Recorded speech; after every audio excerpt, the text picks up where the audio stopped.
ஒரே ஒரு RCB fan மட்டும் டேய் இங்க வாடா இங்க வாடா முக்கால் போட்டு என்ன குறைச்சிட்டு வாடா இங்க வாடா டேய் இவனும் ஆர்சிபி ஃபேன் தான்டா ஸ்டோரி போட்டான்டா. என்ன மச்சான் அவங்க தான் அப்படின்னா நம்மளும் அவனுங்களை பிடிச்சி உழப்பிட்டா இருக்கணும். அவனை வர்றா லூஸ்ல. இல்ல உழப்பல இவன்ட்ட ஒரே ஒரு கேள்வி மட்டும் நான் கேட்டுக்கிறேன்டா. ஆர்சிபி காலங்காலமா உதவ வாங்கிட்டு இருக்குது. இவனுக்கு இப்பதான் பிளே ஆஃப்ஸ்ல போறானுங்க. ஒரே ஒரு மேட்ச் தான் இந்த சீசன்ல ஜெயிச்சிருக்காங்க சென்னை கூட. இந்தியா பாகிஸ்தான் கூட ஆடி ஜெயிச்சா கூட இவ்வளவு பண்ண மாட்டானுங்களா? அந்த அளவுக்கு குதிக்கிறான் ஸ்டேஜ் மேல இருந்து கீழே குதிச்சுடுவானுங்களா ஸ்டேடியத்து தமிழ் ஒரு மண்டையில தட்டிடுவேன். அது கூட பரவாயில்ல விட்டுருக்கா கத்தானுங்க.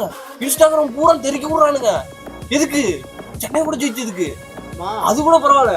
மகேந்திர சிங் தோனி கை கொடுக்க வந்துட்டு இருக்காரு. திரும்பி கூட பாக்கலாம். அவனுக்கு போட்டு கத்திட்டு இருக்காண்டா காய்ச்சி மூச்சுன்னு.